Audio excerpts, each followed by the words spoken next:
आज हामी David Goggins र उनको किताब नेभर फिनिश्डको बारेमा कुरा गरौँ। यो किताब खाली एउटा कथा मात्रै होइन, यो त हाम्रो दिमागको तालछा खोल्ने औजारहरूको एउटा सङ्गालो हो भनौँ न। आउनुहोस् आज तिनै औजारहरू के हुन् अलि गहिरिएर हेरौँ। सुरु गर्नुभन्दा पहिले एउटा प्रश्नबारे सोचौँ त। हाम्रो जीवनमा आखिर त्यो कुन एउटा यस्तो क्षण होला जसले हामी सफल हुन्छौँ कि असफल त्यसको फैसला गर्छ? के होला त्यो क्षण? उत्तर सुन्दा अचम्म लाग्न सक्छ, तर यो एकदमै शक्तिशाली छ। त्यो निर्णायक क्षण हो, केवल 1 सेकेन्ड हो, जम्मा 1 सेकेन्ड। हाम्रो सफलता र असफलता बीचको दूरी केवल त्यही 1 सेकेन्डको हुँदो रहेछ।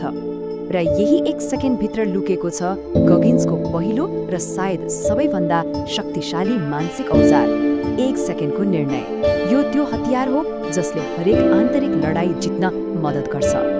एकछिन कल्पना गरौँ त, कुनै दौडको बीचमा वा कुनै एकदमै गाह्रो काम गरिरहेको बेला हाम्रो दिमागले भन्छ, हो अब छोडिदे, सक्दैनस्। हो, त्यही 1 सेकेन्ड हो वास्तविक लडाई। त्यो 1 सेकेन्डमा हामी हार मान्छौँ कि अगाडि बढ्ने निर्णय गर्छौँ, हो त्यसैले सबै कुराको निर्धारण गर्छ।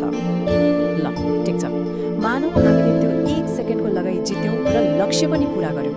अब के? धेरैजसो मानिसहरू यहीँनिर आएर अल्मलिन्छन्।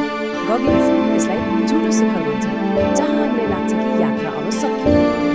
यो त एउटा कहिल्यै नरोकिने चक्र जस्तै हो। हामी एउटा लक्ष्यमा पुग्छौँ, एकछिनलाई राहत महसुस हुन्छ, तर त्यो त केवल एकछिन सास फेर्ने ठाउँ मात्रै हो, किनभने तुरन्तै अर्को चुनौती, अर्को पहाड हाम्रो अगाडि आएर उभिन्छ। हरेक सफलता भनेको अर्को यात्राको सुरुवात मात्रै हो। त्यसैले एउटा कुरा मनमा गाँठो पार्नुपर्छ, जीवनको कुनै अन्तिम रेखा हुँदैन।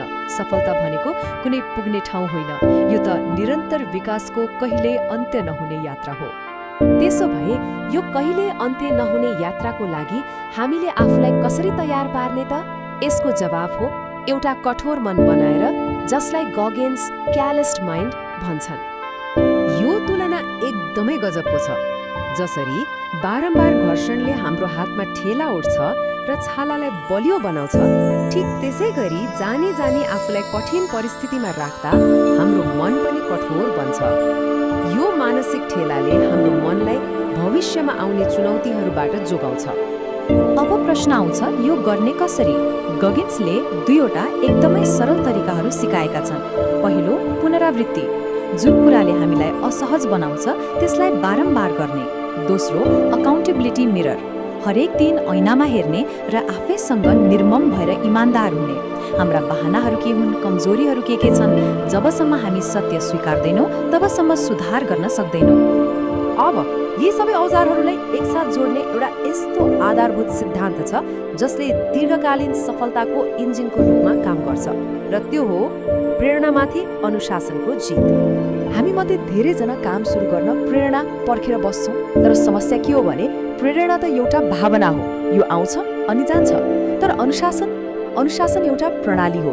मन लागोस् वा नलागोस्, थाकेको बेला होस् वा ऊर्जावान भएको बेला, अनुशासनले हामीलाई काममा लगाइरहन्छ। वास्तविक शक्ति भनेको यही हो। यो एउटा भनाइले नै सबै कुरालाई प्रष्ट पार्छ।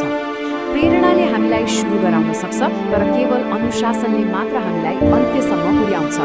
दीर्घकालीन सफलताको रहस्य यही नै हो। ल, अब यो सबै सुनिसकेपछि एउटा अन्तिम प्रश्न बाँकी रहन्छ। जब अर्को पटक हाम्रो दिमागले हार मान्न, छोड्न वा सजिलो बाटो रोज्न भन्छ, त्यो 1 सेकेन्डमा हाम्रो निर्णय